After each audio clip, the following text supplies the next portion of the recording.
இன்னைக்கு முதலமைச்சரா திரு விஜய் அவர்கள் பதவியேற்றது ஒருபுறம் இருந்தாலுமே இன்னொரு பக்கம் புஷி ஆனந்த் இவரோட தயவு அப்படிங்கிறது கண்டிப்பா முக்கியமான ஒரு விஷயமா பார்க்கப்படுது. என்னன்னா இந்த ஒரு வெற்றிக்கு முக்கியமா புஷி ஆனந்துமே ஒரு காரணம்னு சொல்லலாம். ஏன்னா ஆரம்பத்தில இருந்தே இந்த கட்சி ஆரம்பிச்சதுல இருந்தே கூட இருக்கிறாரு. இந்த கட்சிக்காக நிறைய விஷயங்களை சந்திச்சிருக்காரு, நிறைய விமர்சனங்களையுமே சந்திச்சிருக்காரு. ஆரம்பத்துல எல்லாருமே என்ன சொன்னாங்க அப்படின்னா, புஷி ஆனந்த் இருக்கிறது தான் விஜய் அவர்களுக்கு பிரச்சனையே அமைய போகுது, இவரை கழட்டி விட்டா போதும், இவரால தான் விஜய் அவர்களோட கட்சிக்கும் பிரச்சனை, விஜய் அவர்களுக்குமே பிரச்சனை வரும் அப்படின்ற மாதிரி நிறைய பேர் சொன்னாங்க. அது மட்டும் இல்லாம புஷி ஆனந்த் அவர்களுடைய ஸ்லாங்கை வச்சுமே நிறைய பேர் வந்து கமெண்ட் பண்ணிட்டு இருந்தாங்க. ஸோ இன்னைக்கு பாத்தீங்க அப்படின்னா அது எல்லாத்தையுமே உடைச்சி எறிஞ்சிட்டு தமிழக வெற்றி கழகம் வந்து ஒரு ஒரு மெயின் கட்சியா உருவெடுத்துட்டாங்க. குறிப்பா புஷி ஆனந்த் அவர் வந்து டி நகர் தொகுதியில போட்டியிட்டாரு. எப்பவுமே டி நகரை பொறுத்த வரைக்கும் திமுக இல்லைன்னா அதிமுக அப்படின்னு தான் இருக்கும். இப்போ டி நகர் தான் சென்னையோட முக்கியமான பாயிண்ட்னு கூட சொல்லலாம். அங்கதான் நிறைய எல்லாருமே ஃபோக்கஸ் பண்ணக்கூடிய இடம்னு சொல்லலாம். அந்த இடத்திலேயே நின்று தமிழக வெற்றி கழகத்தோட பொதுச் செயலாளர் புஷி ஆனந்த் அவர்கள் வந்து வின் பண்ணிட்டாங்க. இப்போ யார் இந்த புஷி ஆனந்த் பாத்தீங்க அப்படின்னா, இவர் வந்து புதுச்சேரியில புஷி அப்படின்ற தொகுதியில போட்டியிட்டு ஒரு டைம்ல வந்து எம்எல்ஏவா தேர்ந்தெடுக்கப்பட்டார். அதுக்கப்புறமா விஜய் அவர்களோட ரசிகர் மன்றம் இருக்குல்ல, அதோட மாநில செயலாளராகவும் இருந்திருக்காரு. கடைசியா விஜய் அவர்கள் வந்து கட்சி ஆரம்பிச்சதுக்கு அப்புறமா கட்சியோட பொதுச் செயலாளராக நியமிக்கப்பட்டாரு. விஜய் அவர்களுடைய நம்பிக்கைக்குரிய ஒரு நட்சத்திரமா இருந்தார்னு சொல்லலாம். நம்பிக்கைக்குரியவர்கள்ல இவருமே ஒருத்தர். ஆது அர்ஜுனா எந்த மாதிரியோ அதே மாதிரிதான் புஷி ஆனந்துமே. சோ நிறைய விமர்சனங்களை சந்திச்சா கூட இன்னைக்கு வந்து ஒரு நான் யார் அப்படிங்கறத நிரூபிச்சுட்டாரு. என்னன்னா புதுச்சேரியில புஷி அப்படின்ற தொகுதியில, சின்ன தொகுதி தான் அது, அதுல எம்எல்ஏவா தான் இருந்தாரு என் ஆனந்த் அவர்கள். இவரோட பேர் வந்து என் ஆனந்த். அந்த புஷி தொகுதியில வெற்றி பெற்றதுக்கு அப்புறமா தான் அவருக்கு அடைமொழியா வந்து புஷிங்க பேர் வந்துச்சு. அதனாலதான் புஷி ஆனந்த் அப்படின்னு சொல்லிட்டு எல்லாருமே கூப்பிடுறாங்க. இன்னைக்கு ஒரு அமைச்சர் ஆயிட்டாரு. சென்னையில டி நகர் தொகுதியில வெற்றி பெற்றதுக்கு அப்புறமா அவர் வந்து இப்போ எம்எல்ஏவா மாறிட்டாரு. புஷி ஆனந்த் இருக்காரு இல்லையா, என் ஆனந்த் அவர்களுடைய அரசியல் பயணம் அப்படிங்கிறது புதுச்சேரியில தான் தொடங்கிச்சு. 2006ஆம் ஆண்டுல புதுச்சேரி முன்னேற்ற காங்கிரஸ் சார்பில் புஷி தொகுதியில போட்டியிட்டு திமுக வேட்பாளரை வீழ்த்தி முதன்முறையா எம்எல்ஏவை பதவியேற்றாரு என் ஆனந்த். ஸோ அங்க இருந்து தான் அவருக்கு வந்து புஷி ஆனந்த் அப்படின்ற ஒரு அடைமொழியோட பேர் வந்து கிடைச்சது. அதுக்கப்புறமா பல்வேறு அரசியல் நகர்வுகளுக்கு அப்புறமா வந்து நடிகர் விஜயோட நம்பிக்கைக்குரியவரா மாறினாரு. இப்போ பிப்ரவரி 2ஆம் தேதி 2024 தான் விஜய் அவர்கள் வந்து முதன்முறையா கட்சி என்ன அப்படிங்கறத அறிவிச்சு அதை சொன்னாரு. தமிழக வெற்றி கழகம் அப்படின்ற கட்சி அறிவிச்சு, நான் வந்து இதுக்கப்புறமா சினிமாவில் நடிக்க போறது கிடையாது, நான் வந்து முழு நேர அரசியலுக்கு வர போறேன். இது மட்டுமே இல்லாம அது அந்த டைம்ல தான் இந்த எம்பி எலெக்ஷன் நடந்துச்சு. எனக்கு அது வந்து ஃபோக்கஸ் கிடையாது, நான் எனக்கு என்னோட இலக்கு அப்படிங்கிறது 2026 தேர்தல் தான் அப்படின்னு அப்போவே விஜய் அவர்கள் வந்து திட்டவட்டமா சொல்லிட்டாரு. ஸோ அந்த நேரத்துல இருந்து விஜய் அவர்களுக்கு கூட யார் இருந்ததுன்னு பாத்தீங்கன்னா புஷி ஆனந்த் தான். ஸோ அப்போ வந்து எல்லாருமே சொன்னாங்க, எதுக்காக அந்த தேர்தலை சந்திக்கல, இப்போ 2026 தேர்தல் மட்டும் சந்திக்கிறாங்க அப்படின்ற ஒரு விமர்சனத்தையுமே முன் வச்சாங்க. அப்போ வந்து அவர் வந்து எனக்கு ஃபர்ஸ்ட் தமிழ்நாட்டில் பார்க்குறேன் அப்படின்ற மாதிரி அவர் சொல்லிட்டாரு.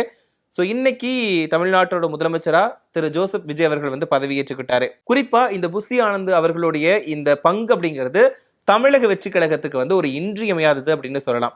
இப்போ பொதுவாக பார்த்தீங்க அப்படின்னா அந்த நிர்வாகிகளை ஒருங்கிணைக்கிறதா இருக்கட்டும், கட்சி பணிகளை செய்யறதா இருக்கட்டும், அந்த பிரச்சாரத்துக்கான திட்டமிடுதலா இருக்கட்டும், கொள்கைகளை வந்து மக்கள்கிட்ட கொண்டு சேர்க்கிறதா இருக்கட்டும், இவரோட பங்கு அப்படிங்கிறது அதுல எல்லாத்துலயுமே இருக்குது. ஒரு முக்கியமான விஷயம் அப்படின்னு கூட சொல்லலாம். இந்த விஷயம் இந்த தேர்தல் நடக்கிறதுக்கு முன்னாடியே அவர் சொன்னாரு, விஜய் அவர்கள் தான் நிச்சயமா தமிழ்நாட்டோட முதலமைச்சரா ஆவாரு அப்படிங்கிறத திட்டவட்டமாவே சொன்னாரு. சோ இதை வந்து அன்னைக்கு பலருமே ஏளனமா பார்த்தாங்க. யாருப்பா இப்படி இப்படி ஒரு நம்பிக்கையா சொல்றாரு, இன்னும் கட்சியை ஆரம்பிச்சிருக்காங்க, தேர்தலை சந்திக்கவே இல்லை, அதுக்குள்ள எப்படி இவங்க வந்து இவ்வளவு ஒரு நம்பிக்கையா சொல்றாரு அப்படின்லாம் புஷி ஆனந்த் மேல வந்து விமர்சனத்தை முன் வச்சாங்க. ஸோ இன்னைக்கு கடைசியா பாத்தீங்க அப்படின்னா அவர் சொன்னது நிஜமா மாறிடுச்சு.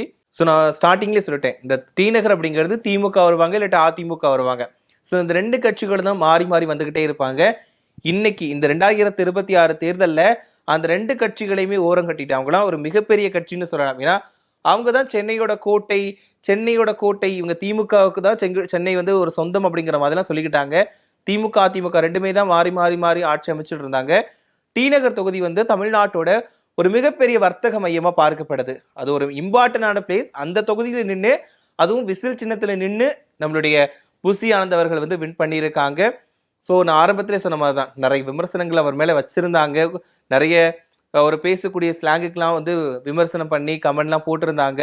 அது மட்டும் இல்லாம இவரால் தான் விஜய்க்கு பாதிப்பு, கண்டிப்பா இவர் இல்லைன்னா விஜய் இந்த கட்சி நல்லா இருக்கும், குறிப்பா வந்து விஜயோட அப்பா சந்திரசேகர கூட புஷி ஆனந்த் வந்து கட்சிக்குள்ள நுழைய விட மாட்டாரு, அந்த அளவுக்கு தடுப்பா இருக்காரு. புஷி ஆனந்த் பேச்சு கேட்டுட்டு தான் விஜய் வந்து முடிவெடுக்கிறாரு. விஜய்க்கு வந்து சுயமா முடிவெடுக்க தெரியவே இல்லை, புஷி ஆனந்த் அவர்களுடைய பேச்சு கேட்டுதான் விஜய் முடிவெடுக்கிறாரு. அந்த அளவுக்கு விஜயை தன்னோட கைக்குள்ள போட்டு வச்சிருக்காரு அப்படின்ற மாதிரிலாம் நிறைய விமர்சனங்கள் வந்து புஷி ஆனந்த் அவர்கள் மேல வந்து இருந்துச்சு.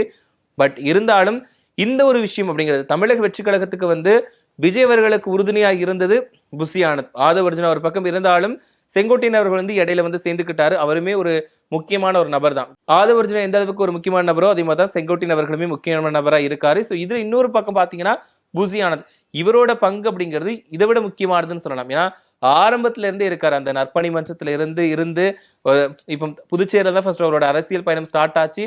அப்படி இங்க டிராவல் பண்ணி இன்னைக்கு தமிழ்நாட்டோட நகராட்சி துறை அமைச்சரா வந்து பதவியேற்றுக்கிட்டாரு.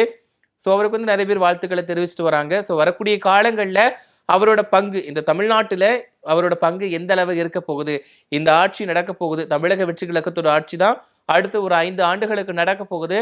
இதுல இவரோட பங்கு என்னவா இருக்க போகுது, இந்த ஒரு அமைச்சரா இவர் வந்து மக்களுக்கு என்ன செய்ய போறாரு. ஏன்னா விமர்சனங்களை தாண்டி தான் ஒரு தலைவன் வந்து உருவாக முடியும் அப்படிங்கிறது எல்லாருக்குமே தெரிஞ்ச விஷயம்தான். ஸோ அது எல்லாத்தையும் சந்திச்சு தேர்தலையுமே சந்திச்சு மக்களோட ஆதரவோட இன்னைக்கு வந்து அந்த டி நகர் தொகுதியை கைப்பற்றி இருக்காரு புஷி ஆனந்த். ஸோ அந்த டி நகர் தொகுதி மக்களுக்கு என்னென்ன செய்ய போறாரு அப்படிங்கிறது ஒரு பக்கம் இருந்தாலும் தமிழ்நாட்டு மக்களுக்கு அமைச்சரா என்ன பண்ண போறாரு அப்படின்றதும் ஒரு கேள்வி இருக்கு, பார்க்கலாம். ஏன்னா மாற்றம் அப்படின்ற ஒன்றை வச்சுதான் இந்த தமிழக வெற்றி கழகம் இன்னைக்கு ஆட்சியில அமர்ந்திருக்காங்க. ஸோ அந்த மாற்றம் எந்த மாற்றமா இருக்க போகுது அப்படிங்கிறது யாருக்குமே தெரியாது. விஜய் அவர்கள் வந்து அந்த உரையிலையுமே நிறைய விஷயங்களை சொல்லிட்டாரு. நான் வந்து வெளிப்படையாத ஆட்சி நடத்துவேன், என்கிட்ட ஒளிமறைவே கிடையாது, நான் எடுக்கிறது தான் முடிவு, யாருமே வந்து தப்பு பண்ணலாம்னு மட்டும் நினைக்கிறாதீங்க, அது என்கிட்ட நடக்காது அப்படின்னு அவராகவே அவரோட கட்சியினருக்குமே வந்து எச்சரிக்கையுமே விடுத்திருக்காரு. ஸோ இன்னும் வரக்கூடிய காலங்களில் அடுத்தடுத்து என்னென்ன நடக்க போகுது, இந்த அரசியல் நகர்வுகள் வந்து எந்த மாதிரி போக போகுது அப்படிங்கிறது பார்க்கலாம். ஏன்னா நம்மளே பார்த்துட்டோம், கண்கூடா பார்த்துட்டோம், இந்த ஒரு அரசியல் களம் மாதிரி எந்த ஒரு அரசியல் களமே இருந்திருக்காரு. ஸோ இந்த 2026 அரசியல் களம் அப்படிங்கிறது கண்டிப்பா யாராலையுமே மறக்க முடியாது. அந்த அளவுக்கு எல்லாத்தையுமே பரபரப்பை கிளப்பி வச்சிருந்தாங்க. கடைசியா அந்த ரிசல்ட் வந்துடுச்சு. ஸோ கடைசியா விஜய் அவர்கள் வந்து முதலமைச்சரா பதவி ஏற்றுக்கிட்டாரு. ஃபைனலி தமிழக வெற்றி கழகம் ஆட்சி அமைச்சிடுச்சு. விஜய் அவர்கள் வந்து முதலமைச்சரா பதவி ஏற்றுக்கிட்டாரு. அதுக்கு உறுதுணையா இருந்தது புஷி ஆனந்த் அவர்கள் தான். ஸோ நீங்க என்ன நினைக்கிறீங்க, உங்களுக்கு புஷி ஆனந்த் பிடிக்குமா அப்படிங்கிறதையும் இதை பத்தி நீங்க என்ன நினைக்கிறீங்க, அதாவது இந்த ஒரு விஷயம் இந்த ஒரு கருத்துக்களை பத்தி என்ன நினைக்கிறீங்க, விஜய் அவர்கள் என்னென்ன மாற்றத்தை கொண்டு வருவாருன்னு நினைக்கிறீங்க அப்படின்ற உங்களோட கருத்துக்களை மறக்காம கமெண்ட்ல சொல்லிடுங்க.